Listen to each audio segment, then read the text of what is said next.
Bien, alors je vais essayer de le mettre là pour voir si ça marche toujours. Vous m'entendez, c'est bon? D'accord. Alors encore une fois, un grand plaisir d'être parmi vous aujourd'hui, et puis ma reconnaissance à Connaissance 3 de me faire l'honneur de m'accepter pour la conférence d'ouverture, comme on l'appelle. Encore une fois, je pense que c'est adéquat d'être ici dans le cadre de ces conférences de Connaissance 3, parce que cet instrument que vous voyez là, et dont je vais vous parler pendant les prochaines 50 minutes plus ou moins, c'est vraiment un instrument de la connaissance. Et pour moi, c'est un plaisir de vous parler de ce programme et de ma modeste implication dans ce programme, parce que finalement, le monde ne va pas très bien maintenant. On a toutes sortes de problèmes.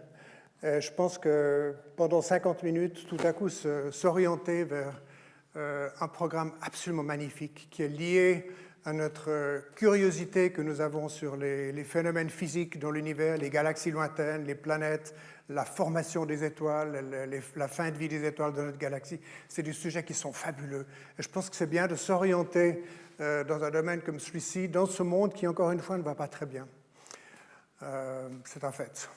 Et je souhaite que les choses s'améliorent, que ce soit au niveau de notre lutte contre le réchauffement climatique, qui est un sujet très préoccupant, et ça me préoccupe moi-même. Bien que j'ai fait partie de la campagne pour la défense aérienne, vous pouvez me croire si je vous dis que je suis un fervent défenseur du climat et des mesures à prendre pour réduire notre déploiement de gaz carbonique dans l'atmosphère qui contribue notablement au réchauffement climatique. Et c'est un problème majeur. Certaines personnes pensent qu'il y a une contradiction entre le fait que je suis pour la défense aérienne et la sécurité de la population suisse et des biens à la surface de notre pays, avec les moyens de défense aérienne pour remplacer les FA-18 à partir de 2030. Contradiction de ceci.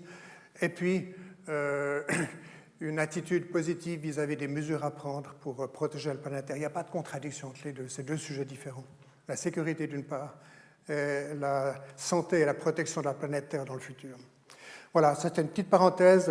Parlons maintenant de nouveau de Hubble. Donc ça, c'est une photo de Hubble, du télescope spatial, qui a été prise lors de ma première visite de ce télescope. C'était en décembre 1993.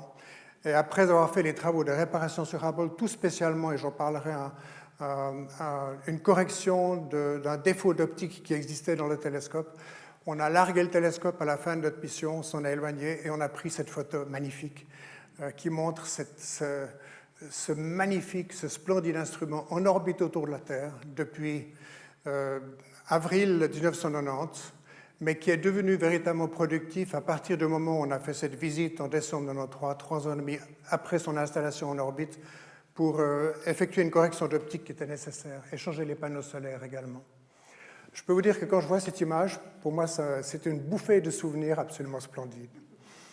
Imaginez ce télescope en orbite autour de la Terre à 600 km d'altitude, 28 000 km/h. Il fait le tour de la Terre en 1h30. Il fait 16 fois le tour de la Terre par jour terrestre. Par commande depuis une salle de contrôle à Greenbelt, Maryland, près de Washington, via ces antennes que vous voyez ici, il est pointé vers différents objets célestes pour obtenir des images d'une extraordinaire richesse et précision. Alors, pourquoi avoir installé un télescope dans l'espace? Finalement, ça coûte très cher. Et puis le déploiement était fait avec la navette spatiale, donc il y avait des personnes à bord. La navette était considérée comme un engin spatial relativement dangereux. Sur les 135 vols de la navette entre 1981, le premier vol, et 2011, le dernier vol, on a eu 2 accidents majeurs, donc ce n'était pas un engin spatial très sûr. Donc le lancement de Hubble, d'une part, a signifié un certain risque pour les 7 astronautes qui étaient à bord. Et toutes les missions de maintenance et de servicing qui ont suivi, chaque fois c'était un danger. Alors il fallait avoir de bonnes raisons pour mettre un télescope dans l'espace, étant donné le coût d'une part, et puis le danger de tous ceux qui ont participé à ces aventures. La raison est la suivante. Là, vous avez, si on peut diminuer encore un peu la lumière dans la salle, parce que ces images sont un peu sombres, et moins il y a de lumière dans la salle, mieux c'est. Mais voyez la Terre de nuit, vue depuis l'orbite basse, l'orbite de la navette, et puis pas trop de lumière sur moi non plus, parce que Un petit peu moins aussi, s'il vous plaît.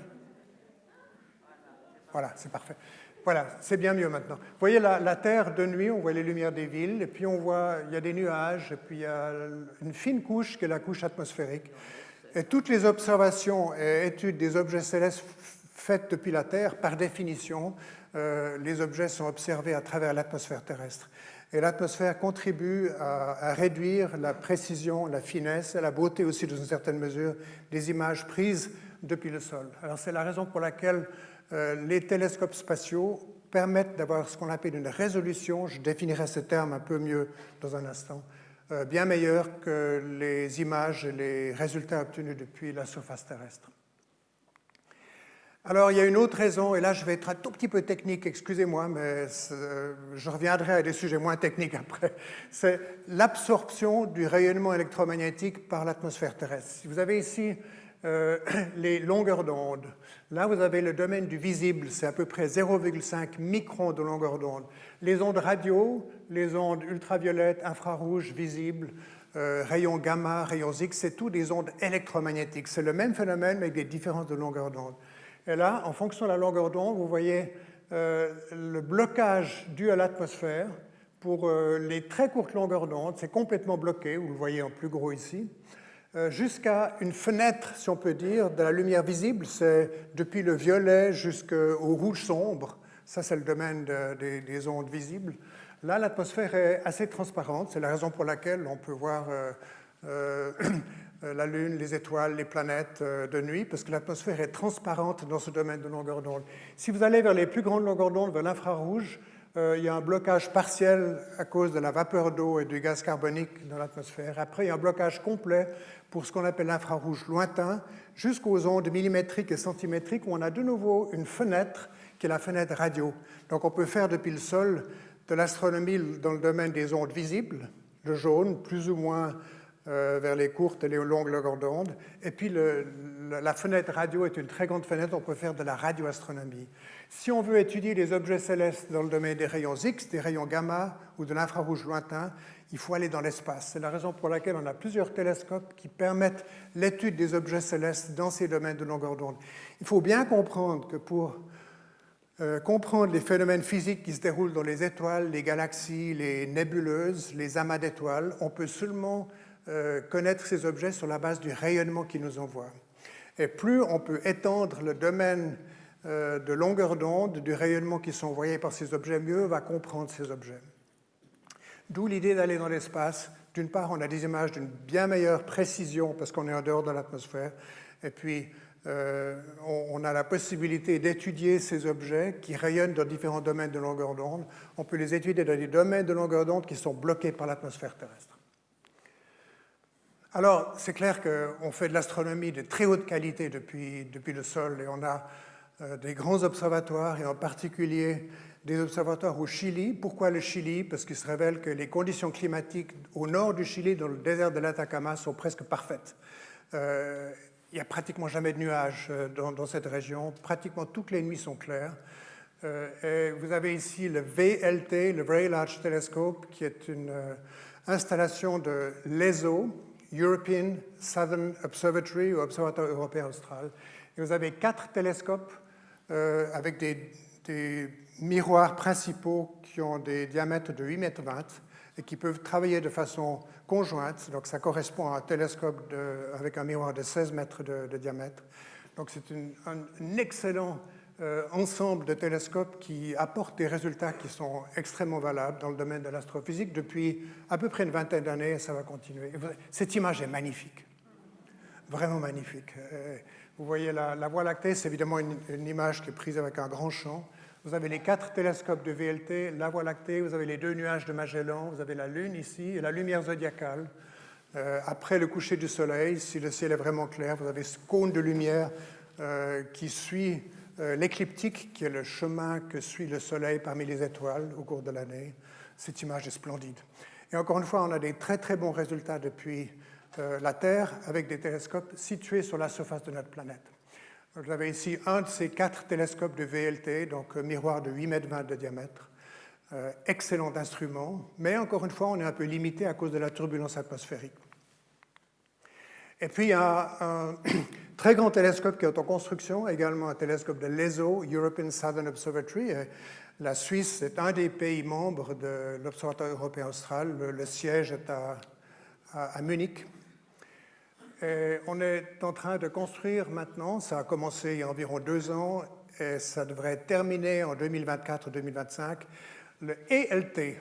Le télescope que j'ai montré avant, c'est 4 télescopes, c'est le VLT, Very Large Telescope, et le ELT, il fallait trouver un terme encore en dessus de Very, et c'est le Extremely Large Telescope, avec un miroir qui aura 39 mètres de diamètre. Imaginez, un télescope avec un miroir principal de 39 mètres de diamètre. Vous voyez ici la dimension des personnes à côté de cet instrument absolument gigantesque qui va être mis en service dans quelques années. Donc on fait de la très bonne astronomie depuis la surface de la Terre, mais on a certaines limitations. L'avantage avec les télescopes terrestres, c'est qu'on peut les avoir très très grands, ces télescopes. Dans l'espace, on ne peut pas avoir des télescopes extrêmement grands parce qu'on est limité par les fusées qui permettent de mettre en orbite ces télescopes. Alors même s'ils sont un peu repliés sur eux-mêmes, comme le sera le successeur de Hubble, j'en parlerai à la fin de la conférence, le James Webb Space Telescope, on est quand même limité en dimension. Sur Terre, on peut faire des télescopes avec des miroirs gigantesques, comme le ELT. Alors, bon, mon idée, ce n'est pas de faire un cours d'astronomie complet, mais il y a une chose importante, c'est que l'univers a évolué au fil du temps. L'univers n'est pas du tout statique. Et il y a un événement majeur qui s'est produit il y a environ 13,7 milliards d'années, c'est le Big Bang. Big Bang, bang. Et depuis ce moment, l'univers a été en expansion, et il continue d'être en expansion maintenant. Alors ça, c'est le Big Bang. Ça ne s'est pas passé exactement comme ça, mais c'est une assez jolie illustration de ce qu'on peut concevoir comme le Big Bang. Et puis depuis le Big Bang, il y a eu formation d'étoiles, formation de galaxies, jusqu'à maintenant 13,7 billion years, c'est-à-dire 13,7 milliards d'années. C'est l'âge, on peut dire l'âge de l'univers. Ne me posez pas la question ce qu'il y a eu avant le Big Bang, parce que je ne sais pas. Et personne ne sait vraiment. Mais il y a 13,7 milliards d'années, il s'est passé quelque chose de fondamental. L'univers était ramassé sur lui-même, et à partir de ce moment, il est entré dans une phase d'expansion qui continue maintenant. Juste pour vous donner une idée générale de l'évolution de l'univers. D'ailleurs, cette expansion de l'univers a été découverte par l'astronome, pas le télescope, mais l'astronome ou l'astrophysicien Hubble, un Américain. C'était dans les années 20 du siècle dernier. Il a regardé avec le télescope du Mont Wilson de 2,50 m de diamètre, donc assez grand pour l'époque, mais petit par rapport au télescope terrestre qu'on a maintenant. Et puis il a constaté que la vitesse de récession, la vitesse d'éloignement des galaxies était plus ou moins proportionnelle à leur distance. Plus une galaxie était éloignée, plus elle s'éloignait rapidement de nous. Et il a interprété ça comme étant dû à l'expansion de l'univers. Et c'est toujours la théorie qui est en vogue maintenant. L'univers est en expansion. Alors, je vais revenir sur le terme de résolution. Je vous ai dit que depuis l'espace, on peut avoir des images d'objets célestes avec une bien meilleure résolution que sur Terre. Alors, je définis ce terme de résolution. Si vous avez 2 étoiles dans le ciel, trop de lumière là, un petit peu moins s'il vous plaît. Si vous avez 2 étoiles dans le ciel qui sont relativement proches,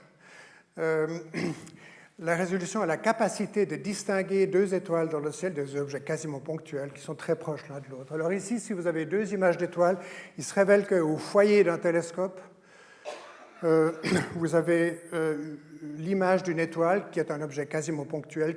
L'image n'est pas ponctuelle, mais à cause du caractère ondulatoire de la lumière, vous avez un pic central, puis vous avez des vaguelettes latérales. C'est ce qu'on appelle la figure de RI, A-I-R-Y. Donc là, on a les images de 2 étoiles qui sont résolues. Là, on peut dire que c'est tout juste résolu. Quand on voit une pareille image sur une plaque photographique ou bien maintenant sur une matrice CCD, comme on l'appelle, utilisée pour les caméras digitales, là, c'est tout juste résolu. Et là, on peut dire que c'est plus résolu. On peut tout juste dire, éventuellement, il y a 2 étoiles et pas une seule ici, mais on peut dire que ce n'est pas résolu. Ça, c'est tout juste résolu, ça, c'est bien résolu. Alors, lorsqu'on va dans l'espace, on a la capacité de distinguer 2 étoiles comme étant séparées pour une distance angulaire beaucoup plus faible que lorsqu'on prend des images depuis la Terre. Alors ici, on a l'histoire de la capacité de résolution qui est disponible pour nous, êtres humains, en fonction des siècles de l'histoire de l'humanité. Alors pendant très longtemps, jusqu'à ce que Galilée ait utilisé sa petite lunette astronomique qu'il avait conçue lui-même, c'était au début du XVIIe siècle, en 1609 à peu près, il a, avec cette petite lunette astronomique, il a regardé la planète Vénus, Jupiter, il a constaté que Vénus présentait un croissant. Il a constaté que Jupiter était entouré de satellites, donc il a fait les premières découvertes astronomiques fondamentales au-delà de ce qu'on était capable de faire à l'œil nu. Et la résolution a passé de 60 secondes d'arc, ça correspond à 1 minute d'arc. 1 minute d'arc, c'est un soixantième de 1 degré. 1 degré, c'est 2 fois le diamètre de la pleine Lune, en gros. Alors, la résolution de l'œil, si on a une bonne vision, c'est de l'ordre de grandeur de 1 minute d'arc. On est capable de séparer 2 étoiles à l'œil nu, 2 étoiles qui sont distantes de 1 minute d'arc. Et puis, avec la lunette de Galilée, on a passé à 3 secondes d'arc, donc une amélioration d'un facteur 20. Et ce qui est intéressant, c'est qu'au fil des siècles, vous voyez, ça c'est au début du XVIIe siècle jusqu'à vers la fin du XXe siècle, on a toujours gardé cette résolution de l'ordre de grandeur de 1 seconde d'arc. Là, vous avez 1 seconde d'arc, c'est-à-dire un soixantième de 1 minute d'arc, une résolution 60 fois meilleure que ce qu'on a avec l'œil nu. Malgré la grande dimension de miroir de télescopes comme le télescope du Mont Palomar, il était mis en service à la fin des années 40, 5 mètres de diamètre. On avait toujours cette résolution d'environ 1 seconde d'arc parce qu'il y avait l'atmosphère, et il y a toujours l'atmosphère entre les instruments terrestres et les objets étudiés. Et puis un grand saut vers le haut, malgré la relativement petite dimension du miroir principal de Hubble, 2,40 m de diamètre, on arrive à une résolution de l'ordre de grandeur d'un vingtième de seconde d'arc. Donc une amélioration qui est à peu près du même niveau qu'on a eu avec la lunette de Galilée par rapport à ce qu'on pouvait faire à l'œil nu au début du XVIIe siècle. Alors voilà, tant qu'on est sur la surface de la Terre, on reste dans ce domaine de l'ordre de grandeur de 1 seconde d'arc. On peut corriger un peu avec ce qu'on appelle l'optique adaptative, où on déforme des surfaces réfléchissantes dans le système optique du télescope pour compenser la turbulence atmosphérique. Ça, c'est une toute nouvelle technologie qui améliore la résolution d'instruments situés sur la surface de la Terre par rapport à cette seconde d'arc. Mais malgré tout, le télescope Hubble a permis ce grand saut vers le haut en matière de résolution jusqu'à un vingtième de seconde d'arc. Ça signifie qu'on peut voir des objets détaillés, des objets qui sont beaucoup plus éloignés, ou avoir des images d'objets relativement proches, comme des planètes, qui présentent beaucoup plus de détails que ce qu'on obtient avec un télescope terrestre. Voilà, donc le concept de résolution, c'est clair, oui. On peut passer à la phase suivante. Alors, il y a beaucoup d'instruments astronomiques qui ont été mis en orbite autour de la Terre pour profiter justement de cette absence d'atmosphère entre l'instrument et les objets étudiés. Il y a en particulier un instrument qui s'appelle Gaia de l'Agence spatiale européenne qui a permis d'obtenir la position précise, le mouvement propre, c'est-à-dire le déplacement dans le ciel d'année en année, et puis la vitesse radiale d'environ 1,3 milliard d'étoiles. Donc c'est une donnée extraordinairement précieuse pour la compréhension de la dynamique du groupe d'étoiles aux environs du Soleil et même dans la direction du centre de la galaxie qui est à peu près à 30 000 années de lumière de nous. Alors ça c'est une très belle image de la Voie lactée qui a été obtenue sur la base de ces très nombreuses et très précises mesures faites par le satellite Gaia. C'est magnifique. Et vous voyez que la Voie lactée, il n'y a pas seulement un phénomène lumineux qui est dû à la présence d'un très grand nombre d'étoiles à grande distance, mais il y a également des nuages sombres qui obscurcissent la Voie lactée et qui nous empêchent de voir ce qu'il y a derrière. Et vous avez de nouveau, classique, les 2 nuages de Magellan qui ne sont pas visibles depuis l'hémisphère nord, mais qui le sont depuis l'hémisphère sud. Cette image est magnifique. Alors, le télescope Hubble, encore une fois, c'est un instrument qui travaille dans le domaine du visible, donc entre l'ultraviolet et l'infrarouge proche, l'idée étant de le mettre en dehors de l'atmosphère pour avoir une résolution meilleure, et vous comprenez ce que c'est que la résolution.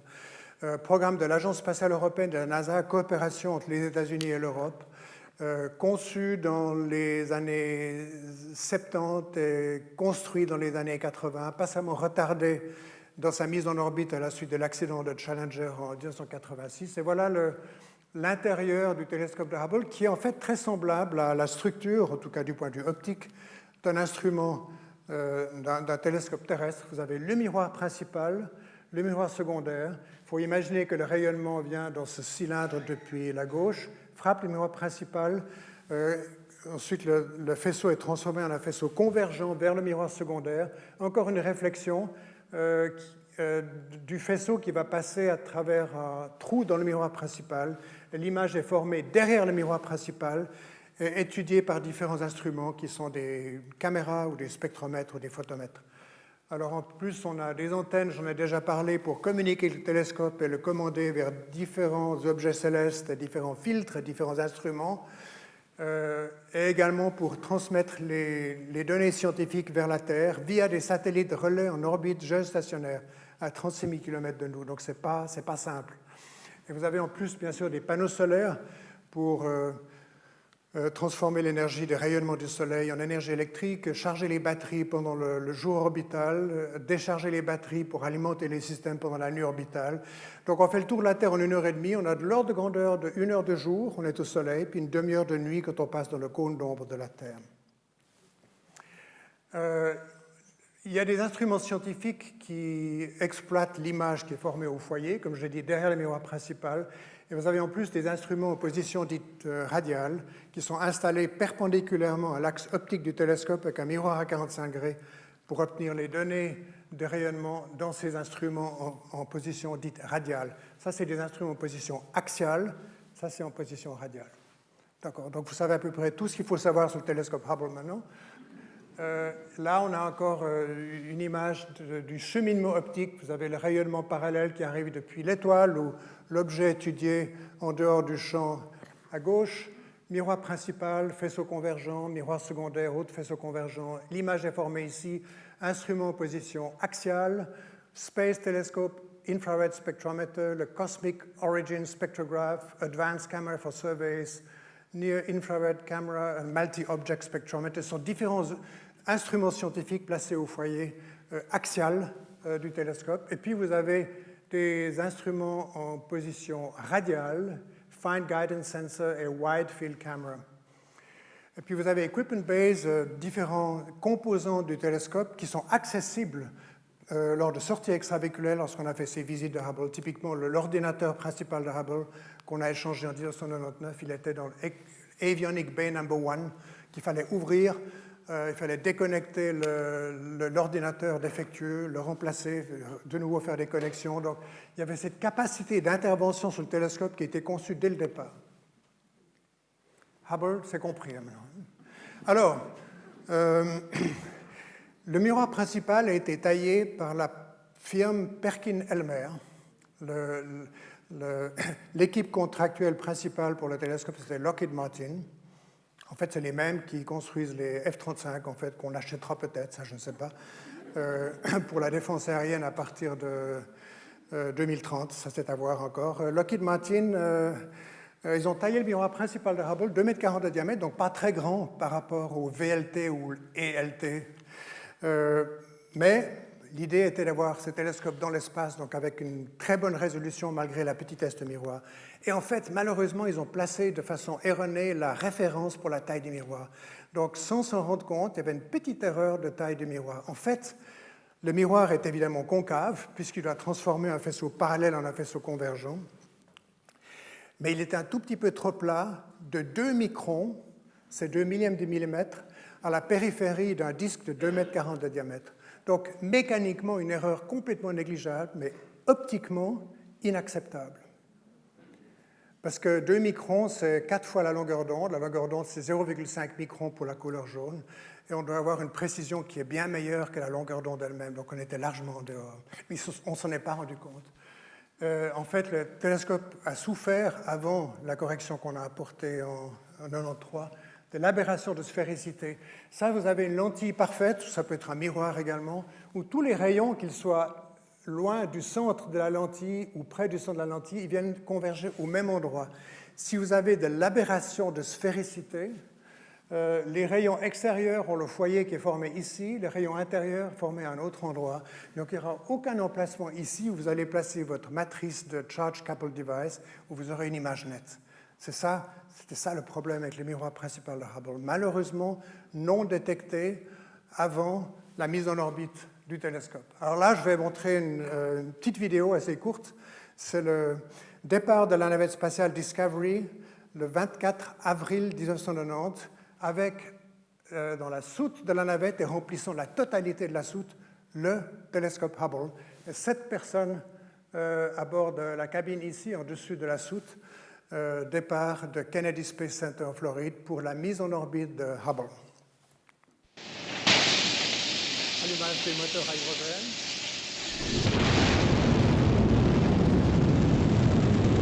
Et les boosters solides pour la suite.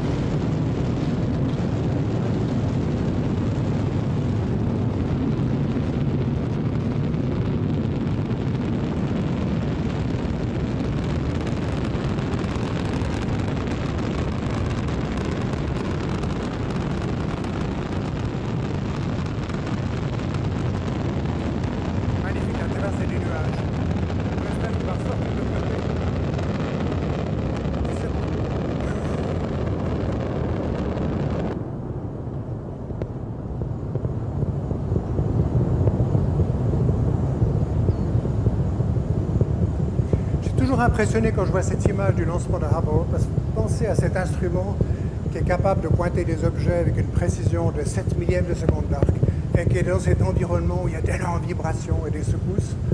Mais tout avait été conçu pour que le télescope puisse résister à cet environnement extrêmement brutal jusqu'à sa mise en orbite. Ah non, il y a une petite image que je voulais montrer, c'est une toute petite parenthèse. Je ne vais pas vous parler en détail de la navette spatiale, parce que c'est un autre sujet, mais je voulais quand même vous montrer cette image extraordinaire de la navette qui survole presque le casino de Montbenon, qui est ici, en juillet 2005. Cette image a été prise depuis la Station spatiale internationale, donc en 2005. C'était la première mission qui a suivi l'accident de Challenger, qui était en 2003. Donc pendant pratiquement 3 ans, la navette n'a pas volé. La navette était pilotée et commandée par une femme, Eileen Collins. Il surveillait la Suisse.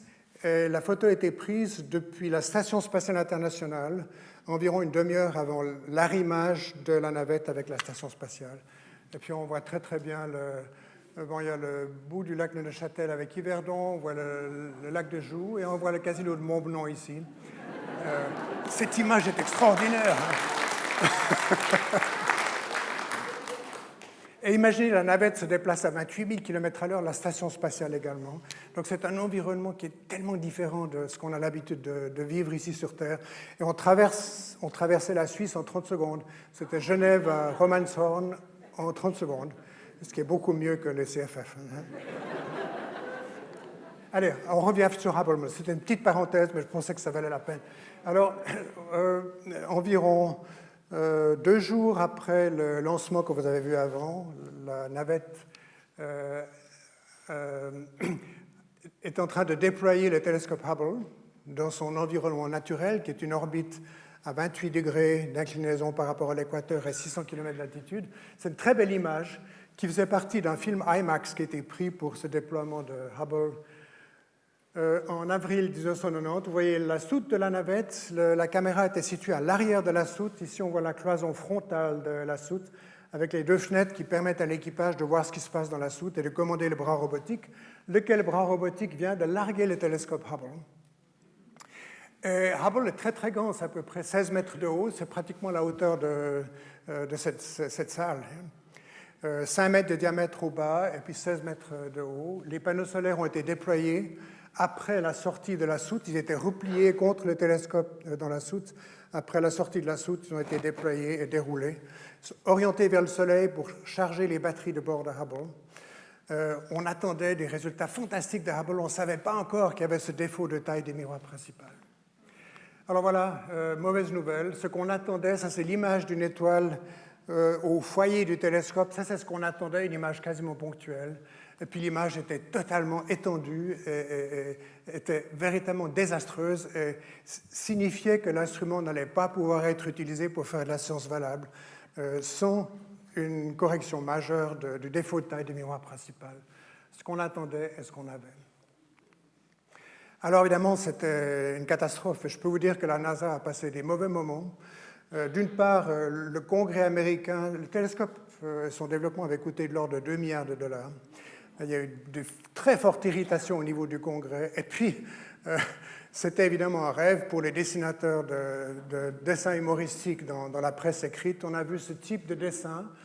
Vous avez l'équipe de design du système optique du télescope de Hubble. Ils n'ont pas l'air d'être tellement brillants, comme vous voyez. D'une part, ils ne sont même pas capables de mettre ce panneau à l'endroit et le mettre à l'envers. J'étais déjà à la NASA à ce moment-là, puisque j'ai rejoint la NASA en 1980 en tant qu'astronaute de l'Agence spatiale européenne. Je n'avais pas encore fait mon premier vol, mais j'ai suivi cette période très difficile pour la NASA. D'une part, irritation au niveau du Congrès, on s'est véritablement moqué de la NASA. Comment c'est possible qu'une agence comme la NASA laisse passer une erreur aussi majeure dans l'optique d'un télescope spatial cette erreur a seulement été constatée au moment où le télescope était en orbite. Alors, la NASA a parfois fait des erreurs. Il y a eu des erreurs qui ont conduit aux accidents de Challenger en 1986 et de Columbia en 2003, et la NASA l'a bien avoué. C'était des programmes difficiles, compliqués, puis il y a eu des erreurs qui ont été faites. Il y avait une erreur avec Hubble, la NASA a dit on va poursuivre le programme, on va corriger. Donc il y avait un sentiment de volonté d'atteindre le succès, de ténacité de la NASA qui était assez remarquable. Alors, il y a eu en tout 5 missions de maintenance, on les appelait servicing missions, des missions de maintenance ou de réparation. Il y en a eu 5 en tout, et elles étaient désignées par SM pour servicing mission. Il y a eu la 1 en décembre 1993, à laquelle j'ai participé. L'objectif principal étant de corriger l'optique. SM2, 3, 3B et 4 en mai 2009, c'était la dernière intervention sur Hubble. La navette spatiale a été retirée du service 2 ans plus tard, à savoir en 2011, après la fin de l'assemblage de la Station spatiale internationale. Donc il y a eu cette volonté du côté de la NASA qui était déjà en place avant même le lancement de Hubble, c'est de pouvoir intervenir en orbite, faire des travaux de réparation si nécessaire ou d'amélioration du télescope au fil du temps pour que le télescope reste un instrument scientifique moderne et efficient. Parce que si vous imaginez les caméras CCD au foyer du télescope, qui est l'équivalent d'une caméra digitale que nous utilisons ici sur Terre, si vous avez une caméra digitale qui datait de 1990, vous ne l'utiliseriez plus maintenant. Donc l'idée était d'avoir la possibilité de changer les instruments scientifiques au foyer, qui soient au goût du jour, qui aient la performance de l'époque, de façon que l'instrument reste moderne, bien qu'il ait été mis en orbite seulement en 1990. Mais il est évident que la toute première visite a eu pour objectif majeur de corriger les défauts d'optique. Alors pour moi, une immense chance, c'est d'être désigné comme un des membres d'équipage de cette première visite de Hubble prévue pour décembre 1993. Le choix de l'équipage était fait lors d'une année avant. C'était après ma première mission qui avait eu lieu en été 92, et en automne 92 a été choisi cet équipage d'une Américaine, 5 Américains et moi-même, Dick Cavey, le commandant, Jeff Hoffman, aussi un astrophysicien, un ami très cher, professeur d'ingénierie spatiale au MIT actuellement, Tom Akers, Ken Bowersox, le copilote, Katie Thornton, on avait une astronaute américaine à bord, Story Musgrave, mon héros, et moi-même. Quel privilège, encore une fois, quelle chance d'être désigné pour une mission incroyable. Donc j'avais un peu quitté le monde de l'astrophysique depuis que j'avais quitté l'Institut d'astronomie de l'Université de Lausanne vers la fin des années, début des années 70 plus exactement. Mais j'avais l'occasion en tant qu'astronaute de revenir vers l'astrophysique et de servir le monde de l'astrophysique et le public également, parce que les images de Hubble sont très prisées par le public, en étant désigné comme un des membres d'équipage pour cette première visite de Hubble. Alors, la NASA nous a bien fait comprendre qu'il fallait réussir cette mission. Après l'embarras d'avoir mis en orbite ce télescope avec un défaut de taille du miroir principal, la NASA nous a dit « Failure is not an option ». L'échec n'est pas une option. Donc c'était pour nous une pression très forte sur nos épaules. On devait réussir cette mission. Et pourtant, ça n'avait jamais été fait d'intervenir en orbite sur un instrument spatial complexe pour faire des réparations majeures. Ça n'avait jamais été fait. Donc il y avait d'une part un peu cet esprit de pionnier de cette petite équipe de 7 personnes, et puis la pression sur nos épaules de réussir. On a utilisé en particulier la réalité virtuelle. Là, vous avez Jeff Hoffman qui est en réalité virtuelle. Alors, il voit dans les moniteurs devant ses yeux, il voit l'espace, il voit la soute de la navette, le télescope. Et puis, je suis en train de l'amener avec le bras robotique dans une certaine position pour effectuer certains travaux de réparation et de maintenance sur le télescope, surveillé par Dick Cavey, le commandant, le copilote Ken Bowersox et Katie Thornton. Donc, on a beaucoup travaillé dans le laboratoire de réalité virtuelle, peut-être moins pour nous entraîner que pour mettre en place les stratégies que nous allions utiliser pour faire ces travaux de réparation. Encore une fois, ça n'avait jamais été fait avant. On a beaucoup utilisé le milieu aquatique également. Là, vous avez le remplacement d'une caméra en position radiale. Vous vous rappelez, c'est les caméras qui sont placées perpendiculairement à l'axe optique du télescope. Entraînement en piscine pour simuler les conditions d'apesanteur à Huntsville, Alabama, au Marshall Space Flight Center. Insertion de la nouvelle caméra planétaire et à grand champ. Et là, vous avez la vraie caméra planétaire à grand champ pendant la mission elle-même. Et vous voyez la très grande similitude entre les deux. Donc, nous avions des moyens d'entraînement qui étaient très fidèles, qui correspondaient à la réalité là-haut, ce qui permettait d'éviter les surprises. Si vous avez beaucoup entraîné dans un environnement proche de l'environnement d'apesanteur, des travaux de réparation avec un télescope reproduit à haute fidélité et des instruments scientifiques à haute fidélité avec les mêmes outils et le même scaphandre, vous allez éviter les surprises quand vous êtes dans l'espace. Donc la préparation est de très très haute qualité. Alors on s'est entraîné encore une fois pendant un peu plus d'une année. 3 jours avant le lancement qui était prévu pour le 2 décembre 1993, on s'est déplacé avec des T-38, avec des avions jet de la NASA, des avions presque personnels si on peut dire. On s'est déplacé à Kennedy Space Center, on a passé les 3 dernières nuits à Kennedy Space Center, Floride. Et puis, à peu près à 1h30 du matin, on était amené par un petit bus depuis le quartier des équipages à Kennedy Space Center, Floride, vers la rampe de lancement. Et je peux vous dire, quand vous arrivez là, vous avez votre vaisseau spatial illuminé par des projecteurs, vous ouvrez la porte de ce petit bus, vous voyez cela. On a la gorge qui est un peu serrée. Et puis il y a le conducteur de bus qui vous dit « Go fix Hubble, guys !» C'est un moment qui est très spécial, dont je me rappelle très bien. Et puis cette image exprime un peu l'esprit dans lequel nous nous trouvions. C'était une mission qui était importante, difficile, dangereuse aussi, et on devait réussir. Alors on monte avec un ascenseur jusqu'à ce niveau, ensuite on parcourt ce pont jusqu'à ce qu'on appelait The White Room, la chambre blanche, où on faisait les derniers préparatifs avant de nous installer dans la cabine de notre vaisseau spatial Endeavour, les pieds en l'air, parce qu'on n'est pas assis comme vous l'êtes ici pour le départ, on est couché sur le dossier des sièges avec les pieds en l'air. Et ça, c'était de l'ordre de 3 heures avant le lancement. Donc tout le compte à rebours, eh bien, on le vit, il y a des tests de communication, des tests de système. Puis on est toujours là, les pieds en l'air, avec le compte à rebours, jusqu'au moment T0, où c'est le départ, à 4h26 du matin. L'allumage tout d'abord des moteurs à hydrogène, ensuite l'allumage des 2 boosters, départ de nuit bien sûr, avec toutes les vibrations. On n'a pas beaucoup d'accélération au départ parce qu'on est tellement lourd avec 700 tonnes d'oxygène et d'hydrogène liquide dans le réservoir extérieur qui alimente ces 3 moteurs à hydrogène qui produisent à peu près 1000 tonnes de poussée et 1,5 tonnes d'eau à la seconde. Donc c'est des moteurs qui sont parfaitement verts. Pas de dioxyde de carbone relâché dans l'atmosphère, mais uniquement de la vapeur d'eau. Bon, on a des fusées à combustible solide qui, elles, ne sont pas totalement vertes, il faut le dire, qui sont consumées après 2 minutes, séparées du réservoir extérieur. Et après cette séparation, on continue la montée en orbite pendant 6 minutes et demie supplémentaires. On arrive en orbite 8 minutes et demie après le départ.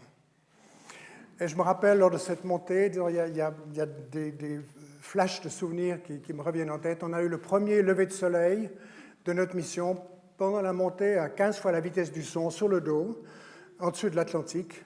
Donc on part à 4h26 du matin, puis quelques minutes après, on a le premier lever de soleil sur l'Atlantique. Et je me rappelle aussi que c'était une nuit relativement froide en Floride, en décembre. Et 20 minutes après le départ, je me rappelle, on passait sur le Mozambique en Afrique, on était déjà dans l'hémisphère sud, et je voyais des cumulus sur le désert du Mozambique, et je réalisais, waouh, c'est l'été dans le Mozambique.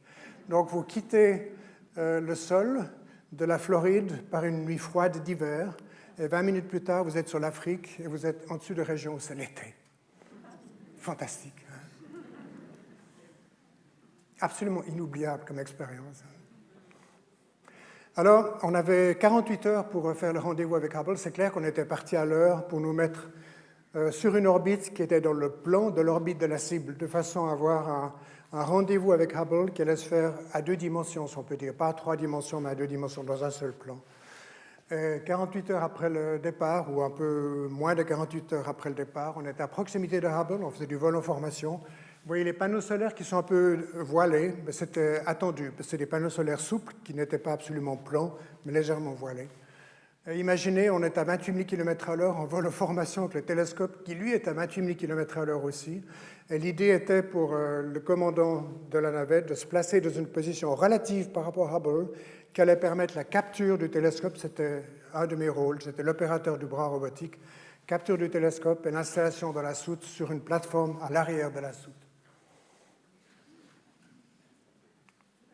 Alors voilà, ça a marché.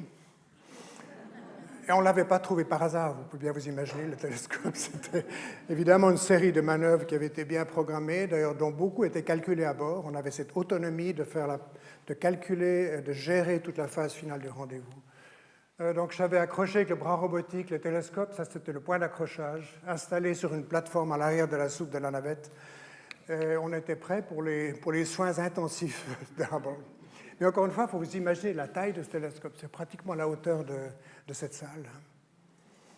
D'ailleurs, la capture elle-même et l'installation dans la soute n'était pas une chose facile parce que le télescope était très massif, 13 tonnes. C'est clair que dans l'espace, il n'y a plus de poids, mais il y a seulement de la masse. Et quand on faisait des déplacements avec le bras robotique de cette grande masse, accroché non pas au centre de masse, mais à un endroit éloigné du centre de masse, il risquait d'avoir des vibrations qui auraient rendu difficile l'installation sur la plateforme à l'arrière, où on avait ce qu'on appelait des towel bars qui devaient venir à l'intérieur de serrures qu'on devait commander en position fermée. Donc tout ça, ça avait été entraîné, ça a été exécuté, ce n'était pas facile, mais ça a marché. Alors on était prêt pour les sorties extravéhiculaires, il y en avait 5 qui étaient prévues. La première allait avoir pour objectif l'installation d'un correcteur d'optique. Alors voilà cette sortie, on avait 2 éléments de la correction d'optique. D'une part, je vous l'ai déjà montré cette image, le remplacement d'une des caméras placées en position radiale, le Wide Field Camera, et puis l'installation de ce qu'on appelait COSTAR. COSTAR, c'est pas ça, c'est Corrective Optics Space Telescope Axial Replacement. C'était une grosse boîte qui contenait une multitude de miroirs qui allait permettre la correction d'optique pour les instruments en position axiale. Ça, c'est un instrument en position radiale. Ça, c'est le correcteur pour les instruments en position axiale. J'étais, pour ces tâches, l'opérateur du bras robotique. J'amenais mes collègues à leur place de travail pour effectuer le travail. Alors, la 5e des 5 sorties extravéhiculaires nous a permis d'obtenir cette magnifique image. On survole l'Australie à 600 km d'altitude. Vous avez ici Adélaïde, au sud de l'Australie. Vous avez l'Antarctique à l'arrière-plan. Et vous avez 2 de mes collègues, Story Musgrave et Jeff Hoffman, qui ont remplacé les panneaux solaires, parce que comme vous voyez ici, ils ne sont pas en très bon état, les panneaux solaires. On devait, en plus de la correction d'optique, qui était l'action principale, on devait changer les panneaux solaires. Magnifique image. Et pour moi, c'est vraiment une bouffée de souvenirs extraordinaire. Mais c'était en même temps du travail, de la discipline, du bonheur, de la responsabilité. Tous ces éléments étaient mélangés. Mais dans un environnement absolument incroyable. Quelle place de travail, hein?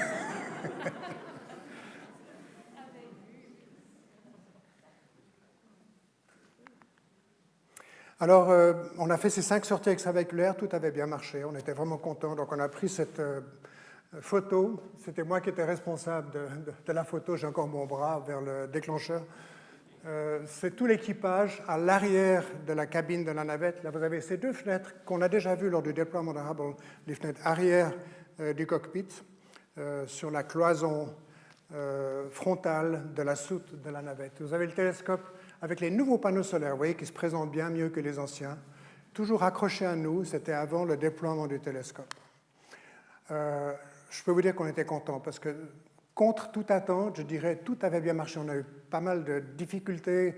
Certaines sorties avec l'air ont duré beaucoup plus longtemps que prévu. On a eu des difficultés qui ont toutes pu être maîtrisées.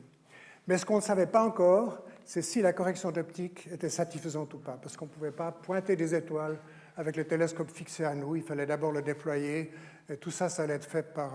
disons, l'opération du télescope à partir du déploiement allait être commandée depuis la salle de contrôle à Greenbelt, Maryland. Alors, une chose que j'aimerais signaler, ce n'était pas seulement notre mission à nous, c'était la mission d'un très très grand nombre de personnes. Tous ceux qui nous avaient entraînés, tous ceux qui avaient conçu tout le système d'intervention sur Hubble, une équipe du Goddard Space Flight Center à Washington. Et puis il y avait toute l'équipe dans la salle de contrôle sous la direction de Milt Heflin, le directeur de vol de cette première visite de Hubble. Et puis j'ai mis ici quelques caractéristiques de Milt Heflin, qui est un ami très proche et pour lequel j'ai un immense respect. La sagesse, la compétence, un leader exceptionnel. Nous, dans la navette, on était un peu comme des cow-boys, si on peut dire. Mais la sagesse, c'était la sagesse de Milt Heflin et de l'équipe dans la salle de contrôle qui a soutenu et qui nous a permis de réaliser avec succès cette mission. Alors, j'ai dit que la qualité optique, on n'avait pas encore pu la vérifier. Ça s'est passé relativement peu de temps après la fin de notre mission, qui était le 13 décembre. Et de l'ordre d'un mois après, au début de janvier 1994, on a vu les premières images ici d'une galaxie qui s'appelle la galaxie Messier 100, avant la correction et après la correction. Donc il se révèle que la correction était parfaite. Donc c'était le dernier élément où il y avait un peu d'incertitude pour nous à la fin de cette mission. Mais vous avez Barbara Mikulski, qui était la personne au Congrès qui représentait la NASA et qui montre une image obtenue par Hubble avant la correction, après la correction. Et je me rappelle de ce qu'elle a dit. Elle a dit « The trouble with Hubble is over ». Donc pour nous, c'était aussi une grande satisfaction. En plus des travaux qu'on avait effectués et qui avait été vérifié par le sol avant notre rentrée vers la Terre, la correction d'optique en plus était parfaite. Alors il y a eu pendant l'année 1994 beaucoup d'images qui ont été obtenues et qui étaient véritablement des premières. J'ai ici rassemblé 3 images qui m'ont beaucoup touché parce que ça fait partie de la récompense. Ce n'est pas le titre de cette présentation, c'est Hubble, le défi à la récompense. Le défi, vous l'avez compris, la récompense, c'était ces images. Là, vous avez l'impact d'une comète, la comète Shoemaker-Levy sur Jupiter. La comète s'était fragmentée en plusieurs morceaux à cause du champ de gravitation intense de Jupiter. Et puis, ces morceaux sont arrivés dans l'atmosphère de Jupiter et ont créé ces énormes cicatrices dans la planète Jupiter, qui est à peu près 10 fois plus grande que la Terre. Donc ça, c'est des cicatrices qui ont à peu près la dimension de la Terre. Il y a eu des très belles images de Messier 16, nébuleuse de l'Aigle, dans notre galaxie, qui est une région de formation d'étoiles. Et on voit les détails de cette région de formation d'étoiles. Et puis, il y a eu dans la nébuleuse d'Orion ce qu'on appelle des protoplanetary disks, des disques protoplanétaires. Ça, ce sont des étoiles en formation. Les étoiles se forment à partir de condensation de matière interstellaire. Ça devient de plus en plus chaud à l'intérieur. Puis, à un moment donné, c'est tellement chaud à l'intérieur que vous avez des réactions thermonucléaires qui se produisent, qui transforment l'hydrogène en hélium. C'est ce qui se passe dans le Soleil. Mais ça, c'est avant que les étoiles soient vraiment des étoiles. Elles sont déjà entourées de disques de matière sombre, de poussière et de gaz qui vont se transformer en système planétaire autour de ces étoiles dans le futur. Là, on rejoint Michel Mayor, les exoplanètes. Donc là, vous avez des futures exoplanètes autour de ces étoiles en formation. On n'avait jamais obtenu des images pareilles. C'est Hubble qui a permis de comprendre ce processus de formation d'étoiles. Donc ça, c'est 3 images en 94 et début 95 qui m'ont beaucoup touché. Et puis surtout, le premier Hubble Deep Field est l'image qui m'a le plus touché, je dirais même bouleversé. Imaginez, le télescope est resté pointé dans une petite région de la constellation de la Grande Ourse, laquelle constellation était toujours visible depuis l'orbite de Hubble. Des objets situés dans l'équateur céleste sont périodiquement occultés par la Terre elle-même. Mais si vous regardez des objets, étudiez des objets qui sont près des pôles célestes nord ou sud, et la grande ours évidemment près du pôle céleste nord, vous avez une vue permanente de ces objets depuis l'orbite de Hubble. Toute petite fenêtre d'à peu près 2 minutes d'arc sur 2 minutes d'arc, c'est un 15e du diamètre de la pleine Lune, une pause de 10 jours. Et dans cette fenêtre, on ne voyait rien.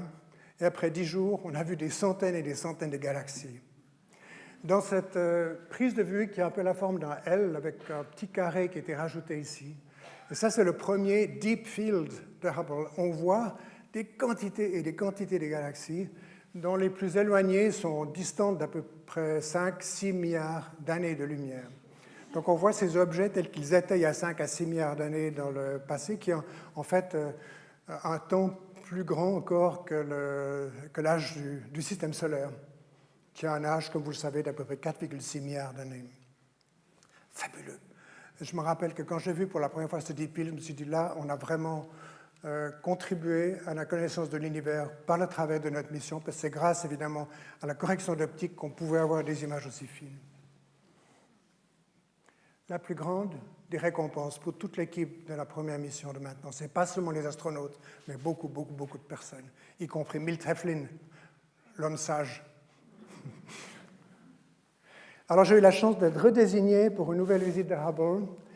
C'était la 3e, SM3A, désignée en 1998 pour une mission qui devait avoir lieu en décembre 1999, c'est-à-dire 6 ans après la première visite. Et cette fois-ci, j'étais un des membres d'équipage prévu pour une sortie extravéhiculaire. Entraînement en piscine de nouveau, une nouvelle piscine au Johnson Space Center Houston, un modèle très haute fidélité de Hubble, avec toutes les mains courantes jaunes qui avaient exactement la géométrie qu'on trouvait sur le télescope lui-même. On avait la possibilité d'ouvrir des portes qui donnaient l'accès à, comme vous le savez maintenant, les instruments en position axiale au bas du télescope, derrière le miroir principal. Le bras robotique, la soute de la navette, il y avait même le SAS qui nous permettait de sortir de la cabine dans l'environnement de vide. Il fallait passer par un SAS qui pouvait être soit sous pression ambiante de l'intérieur de la cabine de la navette ou bien sous vide, après avoir mis le scaphandre et vérifié son bon fonctionnement. Donc entraînement pour une sortie extravéhiculaire. Et puis là, on est parti juste avant Noël, c'était le 19 décembre 1999. On avait cette fois-ci un problème au niveau du gyroscope, de l'ordinateur principal de Hubble et d'une caméra de pointage défectueuse. Donc il fallait intervenir, il fallait réparer. En fait, le télescope ne fonctionnait pas à ce moment-là parce qu'on avait 4 gyroscopes tombés en panne sur 6 et 2 n'étaient pas suffisants pour permettre le pointage précis du télescope. Alors là, on se prépare pour la sortie extravéhiculaire numéro 2, EVA number 2. EVA, c'est pour Extravehicular Activity, sortie extravéhiculaire, avec mon collègue Mike Fall. Ça, c'était mon scaphandre. Chaque scaphandre est identifié par un signe sur les jambes. Et ces petits chevrons rouges, c'était le scaphandre de Claude. Ça, c'était le scaphandre de Mike, avec une grande bande rouge. Parce que quand vous êtes dehors, généralement, ceux qui sont dans la cabine de la navette ne vous voient pas votre visage. Ils ne savent pas si c'est Mike ou Claude, mais ils peuvent regarder les bandes sur les jambes et ils savent si c'est Mike ou Claude. Et puis ils peuvent prendre des décisions si on va le laisser se débrouiller ou bien si on va l'aider. Alors ça, c'est la préparation. Alors, je montre cette image qui est extraite de Tintin, on a marché sur la Lune, pour vous mettre en évidence un des défis des sorties extravéhiculaires. Il ne faut jamais être dans cette situation-là. Ça, c'est une situation où on ne tient plus la structure, mais on compte sur notre filet de sécurité pour rejoindre le vaisseau spatial. Alors c'est clair, pendant ces sorties extravéhiculaires, on avait toujours un filet de sécurité, mais on tenait quand même la structure. Parce que c'est embarrassant d'être tout à coup, de flotter près du télescope et de la navette. On peut rien faire, on ne peut pas nager parce que c'est le vide. Dans l'eau, on peut au moins nager.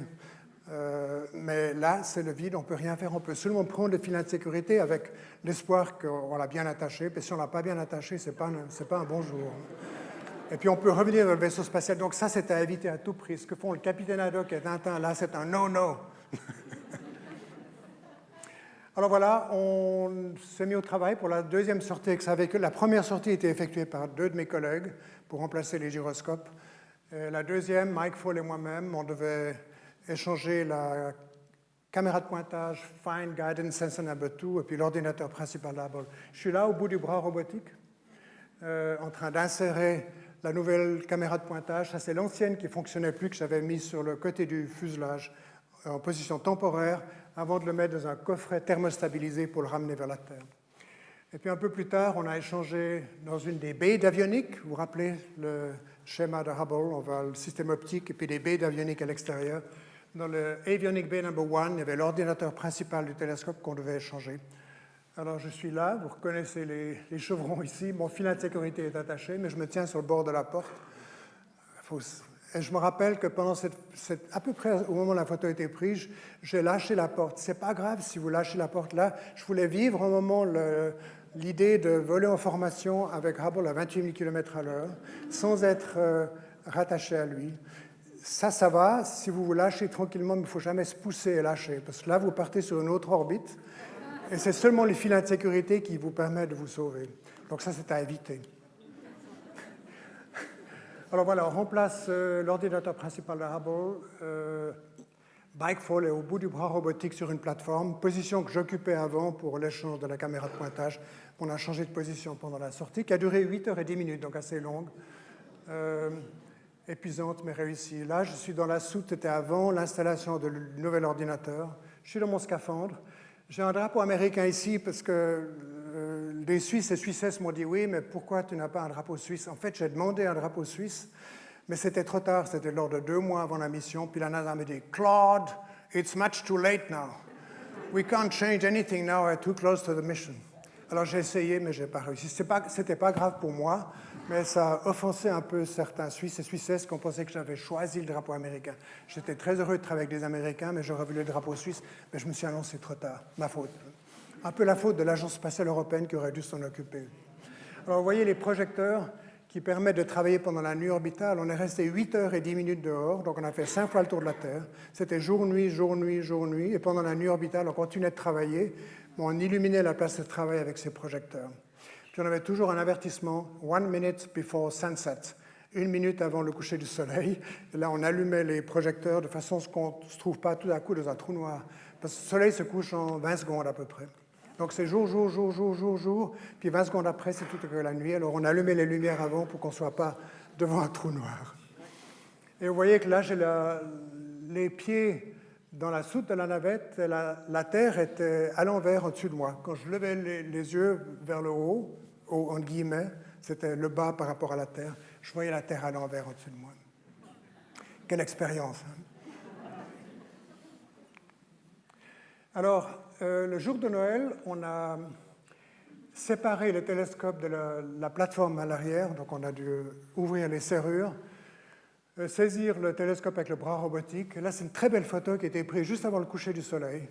Le soleil descend avec un mince croissant de terre qui va s'effacer complètement au moment du coucher du soleil. Et c'était vraiment une très belle vue, le contraste entre le télescope et puis le croissant de terre et puis le coucher du soleil. Ça, c'est une très très belle photo qui a été prise, qui me touche beaucoup. Le télescope est en dessus de nous maintenant, toujours fixé au bras robotique. Vous avez ici ce qu'on appelle le terminateur sur Terre, c'est la limite jour-nuit à la surface de la Terre. Ici, c'est le jour, ici, c'est la nuit, ici, c'est là où se produit le coucher du soleil. Le soleil est au-dessus de l'horizon encore, il illumine les ailes, et par réflexion, on a le bas du télescope qui est illuminé. Magnifique. Et encore une fois, pour moi, c'est un souvenir très spécial. Le contraste, tout ce qui est illuminé par le soleil est très brillant, ce qui n'est pas illuminé par le soleil est très sombre. Et il y a toujours ce contraste.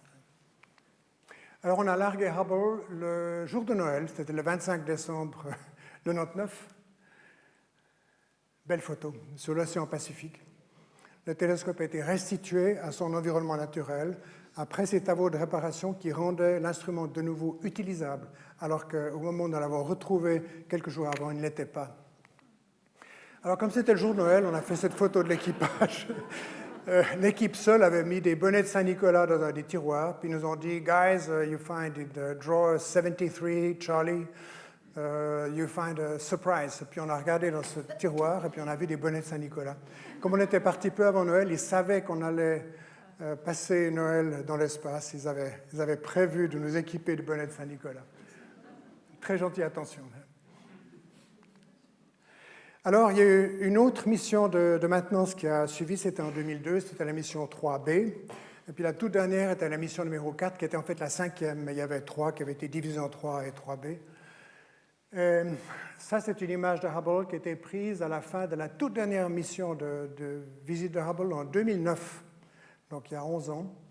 Et vous voyez que l'équipage avait installé au bas du télescope ce qu'on appelait un docking port, c'est une interface d'arrimage, de façon à ce qu'on puisse aller un jour rechercher Hubble. Le télescope fonctionne toujours bien maintenant, mais il ne va pas encore durer des années et des années. On pense que dans 2, 3, 4, peut-être 5 ans, il y aura des systèmes qui vont tomber en panne, des gyroscopes, des batteries qui font que le télescope sera plus utilisable.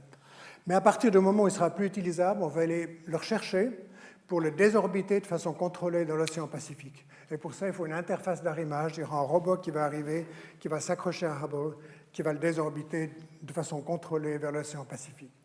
Dommage, mais on ne peut pas le récupérer et le sauver et le mettre dans un musée. Ce n'est pas possible. Alors, un petit cours d'astronomie en quelques images. C'est toutes des images prises par Hubble. C'est pour vous montrer la variété des objets qui sont étudiés par Hubble. On a des galaxies, des amas de galaxies, des amas globulaires qui sont des groupes typiquement de l'ordre d'un million d'étoiles concentrés suivant une symétrie sphérique, des nébuleuses gazeuses, je vous ai déjà montré celle-ci, pépinière à étoiles, des nébuleuses planétaires qui sont des fins de vie d'étoiles où il y a des grandes quantités de gaz qui sont éjectés de l'étoile mourante. Des planètes, bien sûr, on a Saturne et Mars, et des comètes. Donc ça, c'est toutes des quantités d'objets célestes qui sont étudiés par Hubble. Tout spécialement, je dirais, les galaxies et les amas de galaxies. Alors, chaque année, en avril de chaque année, il y a une image qui est publiée par l'équipe scientifique de Hubble pour symboliser l'anniversaire de Hubble. Et cette année, c'était le 30e anniversaire depuis son lancement en 1990. Il y a cette magnifique image qui a été publiée. C'est des nuages de gaz et de poussière dans le grand nuage de Magellan. Vous l'avez déjà vu, c'est un satellite de notre galaxie à peu près à 160 000 années de lumière. Et puis, il y a une petite vidéo que je vais vous montrer maintenant, j'espère qu'elle va passer, pour vous montrer la splendeur. D'une part, il y a un intérêt scientifique, mais la splendeur aussi de ce nuage de gaz et de poussière dans le grand nuage de Magellan. Donc, on a des étoiles, tout ça c'est des gaz et poussières, et encore une fois, c'est à partir de gaz et de poussière que se forment des nouvelles étoiles. C'est magnifique. Et la couleur dépend du matériau en question. L'hydrogène a tendance à rayonner dans le rouge, c'est plutôt une masse d'oxygène. Oxygène atomique, pas l'oxygène moléculaire, bien sûr. Magnifique. On étudie beaucoup, bien sûr, les galaxies, ça je l'ai déjà dit. Notre galaxie ressemblerait à celle-ci si on pouvait la voir de l'extérieur, avec le Soleil qui serait une étoile de notre galaxie, une de 200 milliards d'étoiles à peu près, plutôt située vers la périphérie de la galaxie. Et puis maintenant, je vais vous inviter à un petit voyage en direction de la galaxie d'Andromède. Au-delà des 2 nuages de Magellan, assez proches de nous, la prochaine galaxie, c'est la galaxie ou la nébuleuse d'Andromède. 2,5 millions, pas milliards, mais millions d'années-lumière, donc relativement proche de nous. On la voit telle qu'elle était il y a 2,5 millions d'années. Alors, on va vous inviter à un petit voyage. On va commencer par la Voie lactée, et ensuite, on va aller en direction de la nébuleuse d'Andromède. Et tout à la fin, vous verrez une image de la galaxie d'Andromède prise par Hubble. Toutes les images intermédiaires ne sont pas prises par Hubble, c'était créé par un artiste, mais tout à la fin, vous verrez une image prise par Hubble. Vous êtes prêtes pour le voyage? Oui. Allons-y. Voilà. Ça, c'est notre galaxie et la Voie lactée. Et voilà la nébuleuse d'Andromède. On va s'en approcher. Et tout à la fin, vous verrez ce que voit Hubble dans la nébuleuse d'Andromède. On voit des étoiles individuelles de cette galaxie, à 2,5 millions d'années de lumière de nous. Ça, c'est encore des étoiles de notre galaxie. Mais on va s'approcher de Hubble, de la nébuleuse d'Andromède, pardon. Ça, ce n'est pas encore une image de Hubble, mais dans un moment où vous verrez un fourmillement des étoiles, c'est des étoiles individuelles, voilà, des étoiles individuelles de la galaxie d'Andromède. Et c'est des étoiles normales, ce n'est pas des supergéantes extrêmement brillantes, c'est des étoiles normales comme le Soleil qu'on voit individuellement dans la galaxie d'Andromède. Et Hubble est le seul instrument qui nous a permis d'obtenir ce type de résultat à cause de la très haute résolution de l'instrument. Alors il y a un autre deep field, je vous ai montré le premier deep field obtenu en 1994, peu après notre mission 95, pardon, peu après notre mission de maintenance, on a eu un autre Deep Field. Voilà la dimension de ce Deep Field par rapport à la Lune. Vous voyez ici toutes les galaxies qui ont été enregistrées sur ce champ profond, obtenu en 2012 avec une nouvelle caméra plus performante que celle dont nous disposions en 1995. Et puis si on regarde les galaxies très lointaines ici, donc plus elles sont faibles, ces galaxies, plus elles sont éloignées, on peut voir que sur l'original, on peut voir les détails de la morphologie et de la structure de ces galaxies. Donc on voit des galaxies telles qu'elles étaient il y a 5, 6, 7, 8 milliards d'années dans le passé. Donc c'est un plongeon dans le passé de notre univers. Alors un petit résumé des raisons pour lesquelles on a eu tellement de succès avec ces missions de maintenance de Hubble. Hubble a toujours été une très grande source d'inspiration, des objectifs clairs, des équipes talentueuses et motivées pour arriver à atteindre ces objectifs. Une discipline opérationnelle très stricte dans l'espace et au sol. Au sol, c'est dans la salle de contrôle, sous la direction de Milt Heflin, l'homme sage. Entraînement dans des conditions très réalistes, je l'ai déjà mentionné, avec un accent mis sur la résolution de problèmes. Un esprit d'équipe exemplaire et une excellente collaboration entre le sol et les astronautes à bord. Alors, il y a un successeur de Hubble qui sera lancé l'année prochaine, qui s'appelle le James Webb Space Telescope, avec un miroir beaucoup plus grand que celui de Hubble. Ça, c'est le miroir de Hubble, 2,40 m de diamètre, un peu plus grand qu'une personne. Le miroir de James Webb est beaucoup plus grand. Coopération Europe, Canada, États-Unis. Un télescope qui sera en position ouverte, qui travaillera essentiellement dans le domaine de l'infrarouge, avec l'idée, IR c'est pour infrarouge, étude d'objets très éloignés et des exoplanètes. Quand vous utilisez le rayonnement infrarouge, vous pouvez voir à travers des nuages. Là, vous avez des nuages de gaz dans notre galaxie, vus dans le domaine du visible. Dans l'infrarouge, vous pouvez voir à travers ces nuages de gaz, d'où l'avantage de travailler dans l'infrarouge. Là, vous avez les distances obtenues par le Hubble Deep Field jusqu'à peu près 1,5 milliard d'années après le Big Bang. Et puis avec le James Webb Space Telescope, on verra pratiquement jusqu'à la frontière du Big Bang. Donc on verra plus loin encore qu'avec le télescope Hubble. On étudiera également des exoplanètes, qui est évidemment le sujet de gloire de l'Observatoire de Genève avec Michel Mayor et Didier Queloz qui ont détecté la première exoplanète en 1995, prix Nobel 2019 pour les deux, Michel Mayor, Didier Queloz. On va beaucoup étudier les exoplanètes avec le successeur de Hubble, qui sera situé sur le point L2 de Lagrange du système Soleil-Terre. Je ne vais pas aller dans le détail, mais c'est un point dans l'espace à 1,5 million de kilomètres de la Terre dans la direction de l'antisoleil. Et le télescope va rester toujours dans cette position alors que la Terre tourne autour du Soleil en une année, gardera toujours cette position et aura une grande voile qui lui permettra d'être protégé des rayonnements du Soleil, de la Terre et de la Lune. Voilà à peu près comment ça va se passer. Là, vous avez le James Webb qui tourne autour du Soleil en même temps que la Terre, mais qui a cette protection contre le rayonnement de la Terre et du Soleil qui fait qu'il va être toujours exposé à l'espace noir et froid.